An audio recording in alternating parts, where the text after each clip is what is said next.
In this video, I'm going to show you how to warp a loom that has pins, whether the pins are on the surface of the pincushion or on the side of the wheel, such as this one, or whether it's a loom that has teeth, like this one.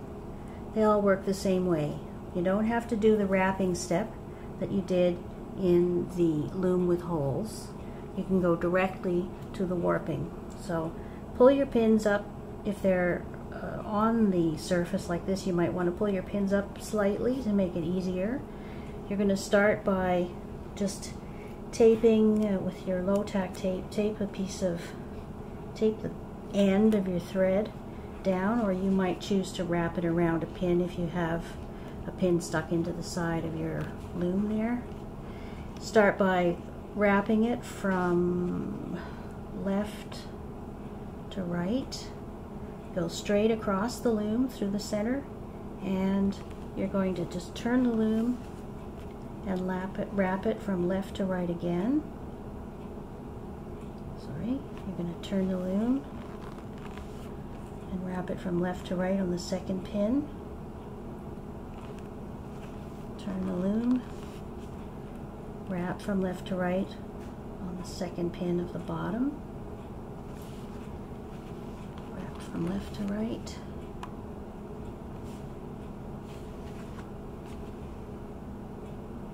From left to right. Left to right. Straight across. Right. And straight across.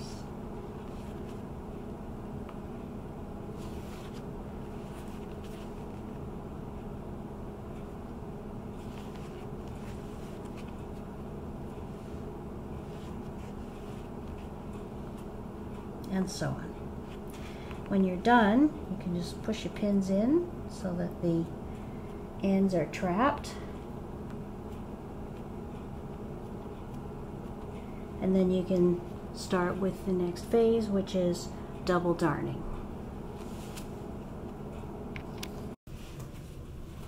Okay, in this video I'm going to show you how to warp a loom that has pins on the edge, which is essentially the same thing you'll do if you've made yourself a pincushion loom or a loom with teeth on the outer edges. They'll all work the same way.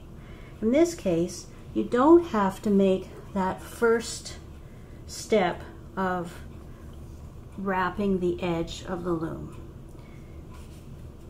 You just go directly into the step of warping. And there is one trick that's sort of extra with these pinwheel looms, which is, well, first of all, you're still going to need lots of thread, but I'm not going to cut off a lot of thread to start with because it gets tangled really easily. When you pull your warp thread around the pin, you don't want to stop with the thread up here right near the pin head. You want to pull it down so that it comes to this ring, which you can see, I hope, not blurry. I have found that if you stop with your thread up near the pin head, sometimes it pulls down to the ring as you're working, and then suddenly your warp is too loose.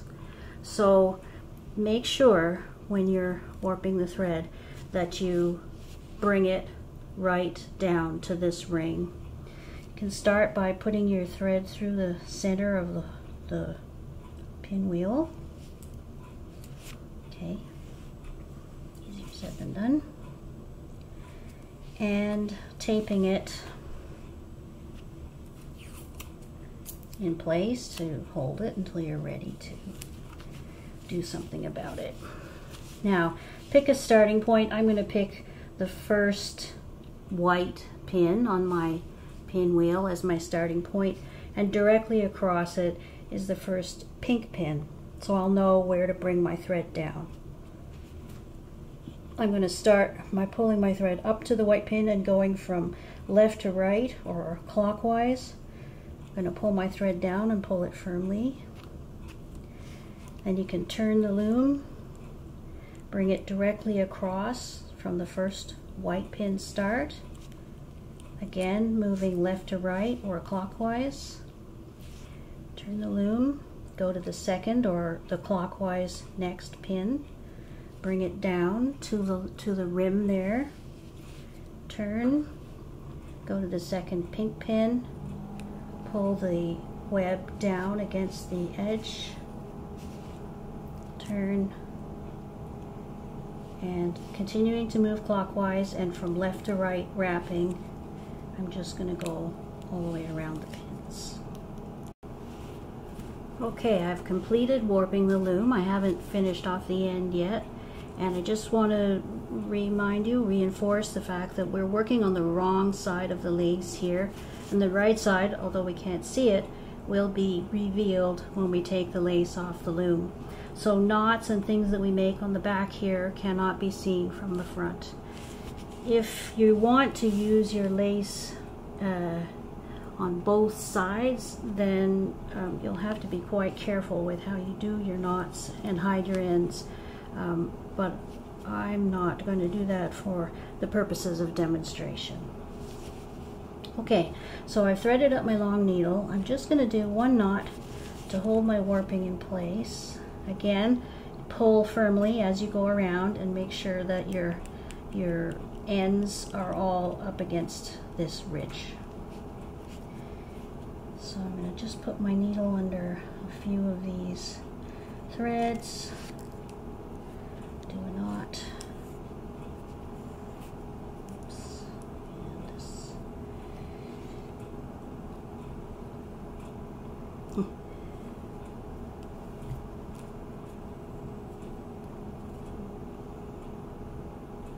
Sorry folks.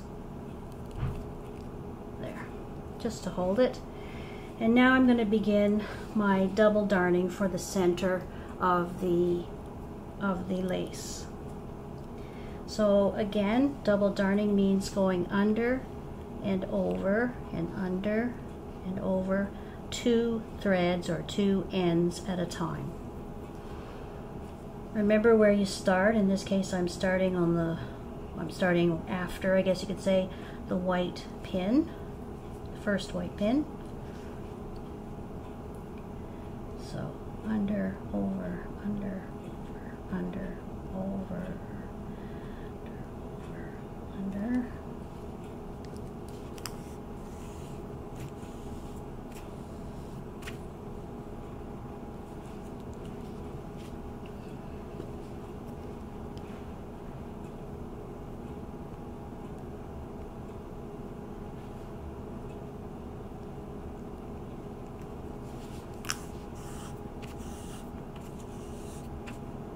Sorry, got it twisted there.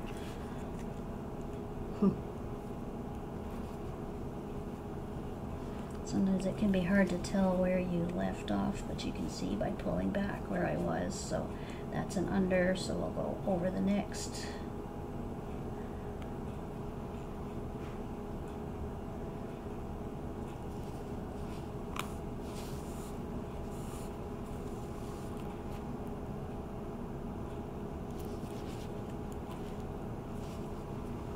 And we're almost there.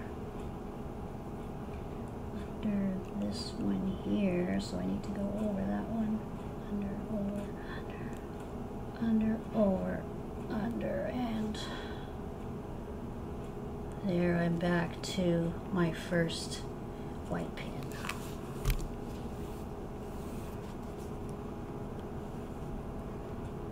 Okay. I'm going to do a second round of double darning, but I don't want my darning to end up on the same unders and overs as the first time around. So where I started with an under, I'm now going to proceed with an over.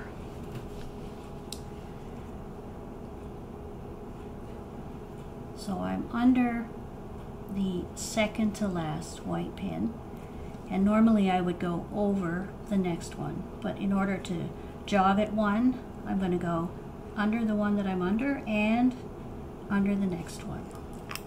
That will throw it off so that my darning is reversed on the second row.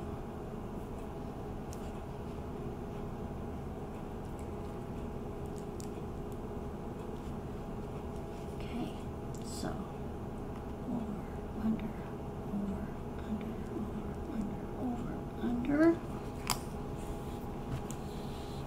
I sometimes find it actually helpful to hold the loom, as I'm pulling these long threads through, I hold the loom almost upside down so that the threads will tend not to tangle on the pin heads. It's not infallible, but it can help.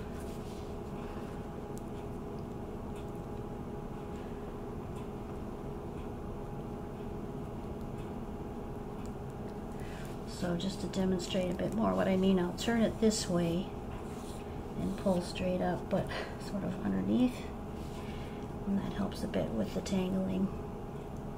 I'm under there, so I want to go over the next one.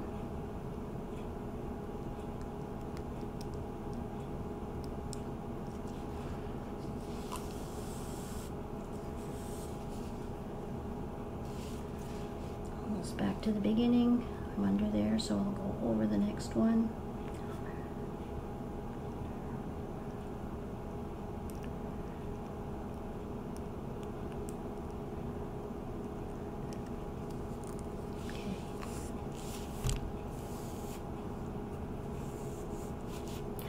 So I've done my 2 rows of double darning, which I think is a sort of a minimum.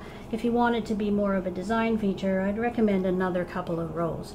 Now this is quite a small wheel, so in this case you may choose only to do 2 because you have other plans for what you want to fill in the middle with. That's fine, it's up to you, but 2 rows will certainly hold these steady and keep them from flopping around on you. And then to finish that off, if you want to change color or do something in a different part of the wheel, you can just do a knot.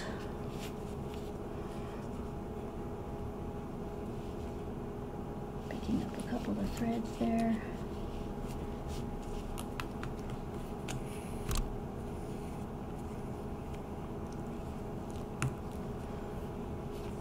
You can snip it off and put a drop of glue on it.